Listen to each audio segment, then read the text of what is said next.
This is Istanbul in modern Turkey.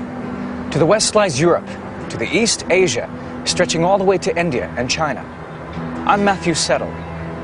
In 334 BC, Alexander, king of the tiny Greek kingdom of Macedon, crossed this neck of water and headed east into the mighty Persian Empire ruled by Darius III. Both Alexander and Darius had one ambition: to rule the known world. In the war that followed, the winner would take all. The decisive battle was fought 3 years later, on 1st October 331 BC, on the dusty plain of Gaugamela.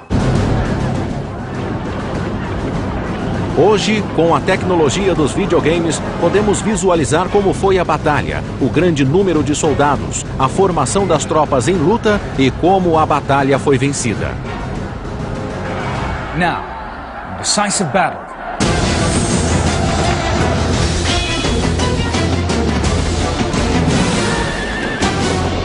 Batalhas decisivas. A sequência de eventos que levou a essa grande batalha se iniciou longe da planície persa.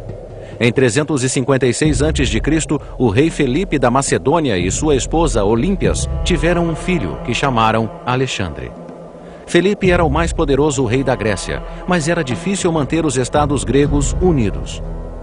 Ele pensou que uma guerra contra um velho inimigo, a Pérsia, seria uma forma de unir o país e de ele continuar poderoso. But Philip had problems at home. He already had 6 wives, and in 337 BC, he married a 7th, a young teenager named Cleopatra. Olympias was furious. She feared her son Alexander might never become king. The following year, in 336 BC, Philip was assassinated. Everyone suspected that the murder was organized by Olympias, and as she'd hoped, her 20-year-old son Alexander inherited Philip's throne and his ambition to conquer Persia. I think Persia was the dragon that he needed to slay. It was like sacking Troy times 100. O Império Persa era vasto. Ia da Turquia de hoje e passava pelo Iraque, Irã e Afeganistão até o norte da Índia. Mas isso só encorajou Alexandre.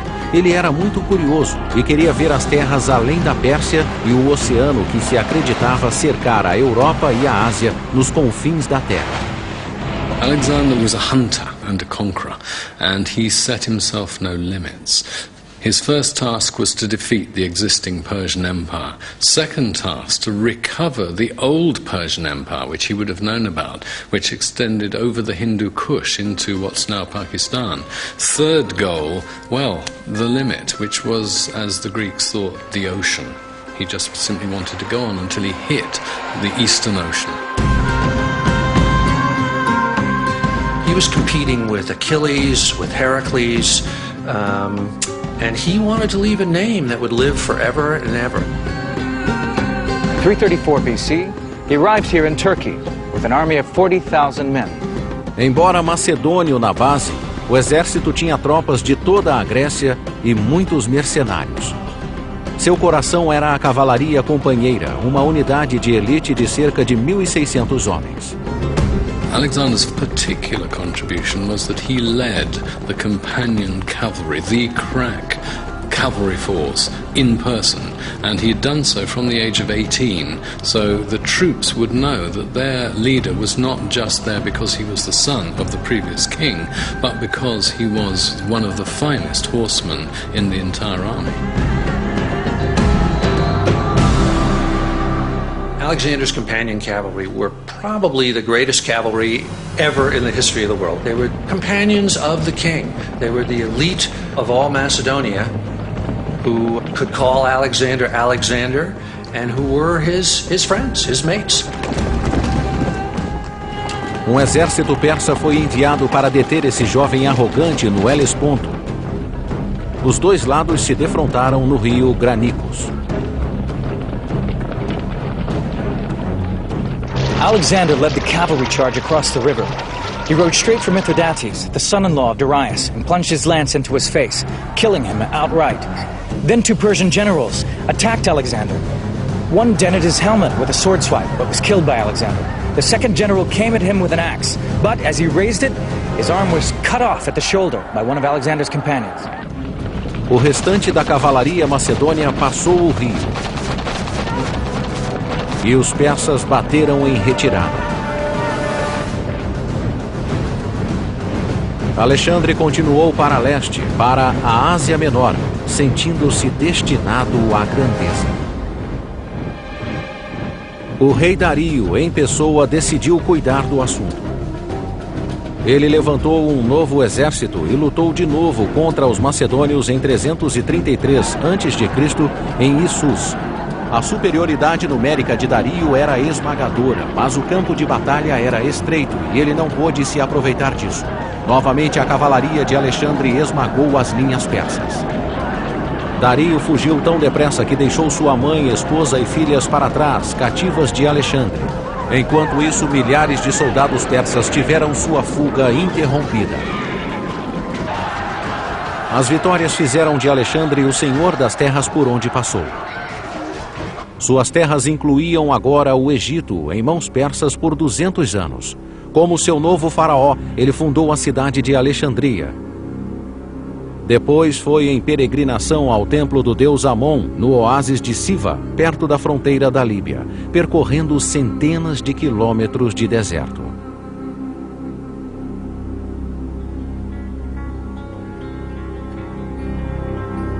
Questions to Amon were answered through a priest.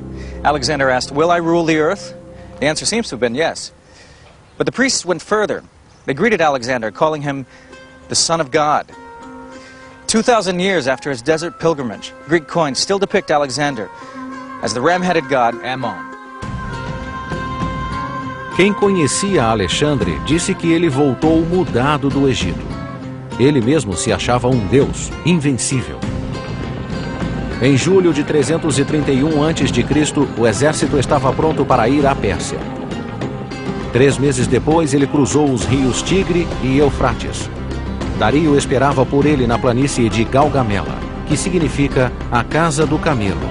O rei havia aprendido com a derrota de Issus e preferiu enfrentar Alexandre em Galgamela, um terreno totalmente plano, onde ele tiraria bom proveito de sua cavalaria e bigas com sabres. Ou ele deteria Alexandre de uma vez por todas, ou, se seu exército fosse derrotado, todo o Império Persa teria um novo líder, Alexandre o Grande. Em jogo, o controle da Ásia, do Mar Negro à fronteira da Índia. O exército de Dario era enorme, 250 mil homens, 5 vezes superior ao de Alexandre. Curtius Rufus, um historiador da época, descreveu como o exército persa andava pelo deserto. First came the cavalry, drawn from all parts of the empire. Next in line were crack infantry troops, known as the Immortal, so called because their numbers were never allowed to drop below 10,000. 10,000 spearmen, then 30,000 foot soldiers, and 400 of his own royal horses. 600 mules and 300 camels carried the king's treasure, which in today's terms would be worth over $3 billion. Em comparação, o exército de Alexandre era muito menor, 40 mil soldados da infantaria e 7 mil da cavalaria. Mas era um exército confiante, com o próprio Alexandre cavalgando à frente.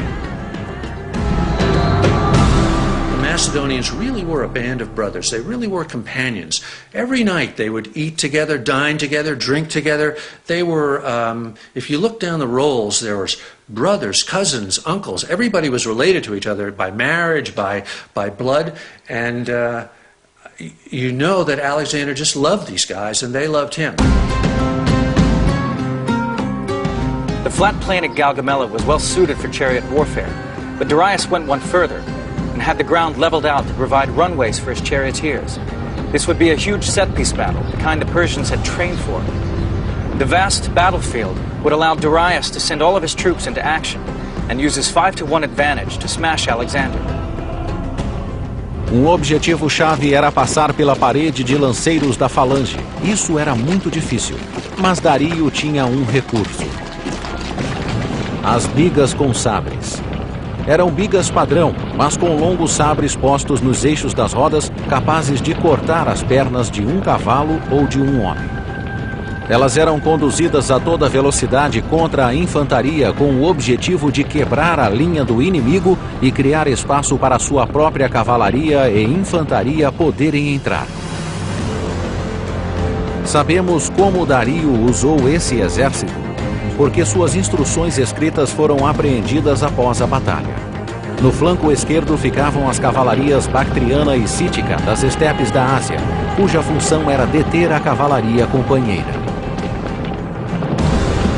Darius did set up Gaugamela to have a tremendous amount of heavy cavalry of his own fronting his left, so that Alexander would have to fight through rank after rank of really crack horsemen. Os próprios persas ficavam no centro das forças, com o rei e seu séquito. À frente de Dario iam elefantes com bagagens e outras 50 bigas.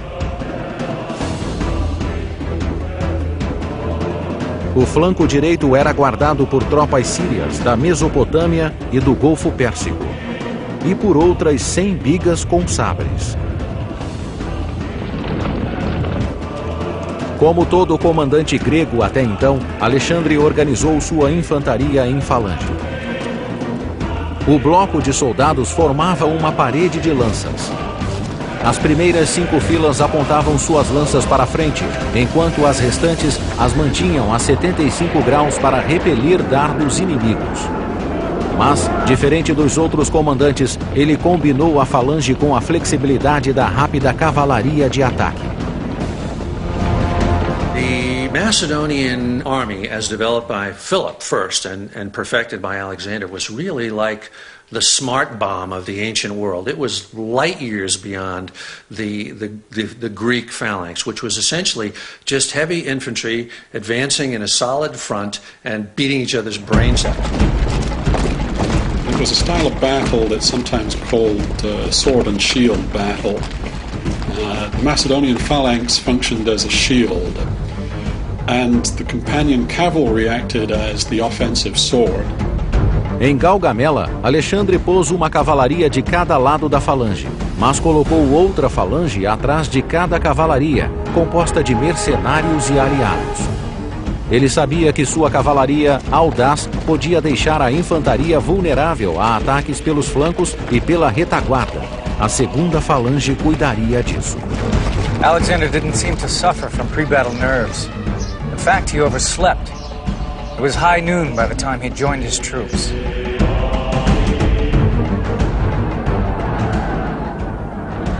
Os dois exércitos avançaram. Dario era favorecido pela vasta planície, ideal para ele usar seu numeroso exército e sua cavalaria.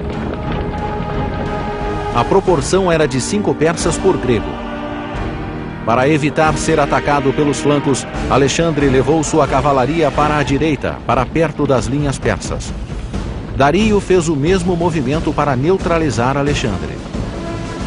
Essas manobras pelos flancos favoreceram Alexandre, pois desviaram as forças do ataque previsto por Dario para suas bigas. Dario viu isso e ordenou que o flanco esquerdo avançasse. Para não ser cercado, Alexandre atacou as tropas persas de frente. What Alexander looked for in his battles was an opening in the enemy formation. As soon as he saw that, Alexander would lead a charge of his companion cavalry straight at that gap. A Batalha de Gaugamela foi grande em todos os sentidos. 300 mil homens lutando em quilômetros de deserto, com o Império Persa em jogo. O ataque de Alexandre pareceu suicida. Foi uma luta terrível, com os macedônios em número muito menor. Alexander's charge seemed suicidal. It was a terrible struggle, with the Macedonians heavily outnumbered.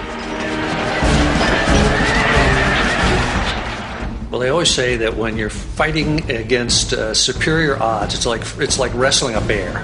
You got to get your blade into his heart before his paws wrap around you and crush you to death. A batalha da cavalaria deixou a falange macedônia sem proteção. Dario decidiu que era hora de mandar suas bigas com sabres. 100 delas se prepararam para avançar contra os macedônios. Uma vez rompida a falange, Dario poderia cercar Alexandre e sua cavalaria e levaria a aventura do jovem rei a um final sangrento. Dario decidiu usar suas bigas equipadas de sabres nas rodas.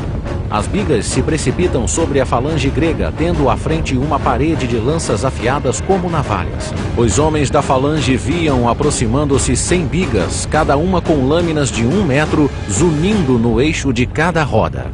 Mas isso só aumentou a coragem da tropa. No último momento, quando as bigas estavam quase chegando, as fileiras se abriram e as bigas passaram direto. Para os condutores das bigas, foi o fim. Assim que passaram pelas fileiras abertas, centenas de lanças e de flechas acabaram com eles. He had really crack javelineers and archers out front, and he was able to fire at the horses. If you just would nail one horse in a 4-horse team, that would completely, the whole team would go. Enquanto isso, Alexandre ganhara o flanco direito. Dario moveu sua cavalaria do centro para reforçar o flanco e criou uma abertura imediatamente vista por Alexandre. Então ele atacou diretamente a abertura e, portanto, foi direto sobre o rei da Pérsia. At only one point on the field did Alexander achieve numerical superiority, but that was at the crucial point when he was charging at Darius. A falange macedônia seguiu Alexandre. A linha de batalha persa estava quebrada e de novo Dario teve de fugir.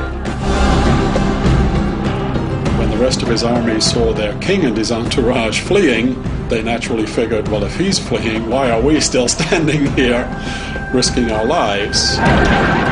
A batalha estava longe de acabar. Parte da cavalaria persa atacou o flanco esquerdo da cavalaria de Alexandre. And if that wing of Alexander's army were to have given way, particularly given way soon, that would have unhinged Alexander's whole battle plan and probably prevented him from winning a victory, if not led to outright defeat. O brilhantismo tático de Alexandre foi novamente decisivo. Ele criou a falange da retaguarda para essas emergências. A falange entrou em ação e obrigou a cavalaria persa a recuar. Quando soube que Dario e seu séquito haviam fugido, o exército persa começou a bater em retirada. Agora, todo o exército macedônio se pôs a perseguir os derrotados de perto. Darius abandoned everything as he fled for his life. At Issus, he had left his wife and his daughters. This time at Gaugamela, vast amounts of treasure, weapons, and even the royal chariot were left behind.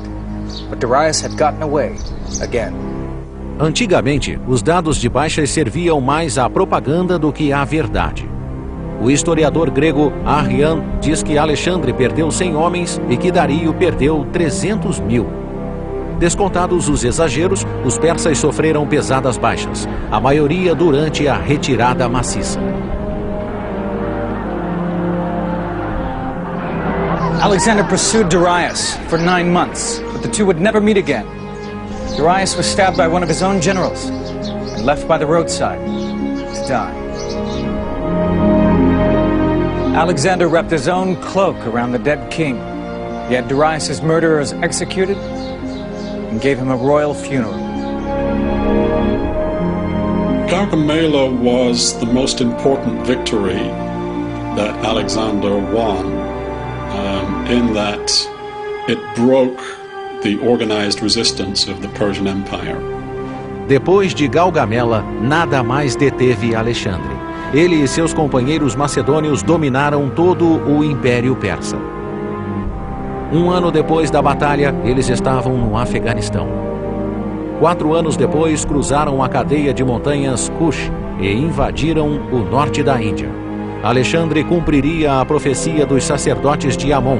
Ele estava para se tornar o senhor de todo o mundo conhecido. In 323, Alexander returned to Persia. One night, he attended a drinking party. He suddenly yelled and complained of a pain that felt like a spear in his chest. He lapsed into fever. Barely conscious, He was asked to whom he would leave his kingdom. He replied, to the strongest. If anyone deserves the right to be judged by the standards of his own time and not by our standards, it's Alexander. He fought as a hero. He was not a cold-blooded, calculating general like, say, Caesar or even Napoleon to some extent. He was there in the forefront on his horse, Bucephalus, charging right in there, and he believed that that was what it was all about. On June 11th, he died at the age of 32. He wasn't a god after all. His body was covered in the scars of battle. He had been seriously injured 8 times and wounded by every form of weapon: sword, spear, arrow, and javelin. His body was embalmed by Egyptians and taken not to his homeland of Macedonia, but to Alexandria, named after the greatest commander the world had ever seen. His empire did not survive him. No one man was strong enough to inherit his mighty legacy. Instead, it was divided among his generals. Never again would one man conquer so much.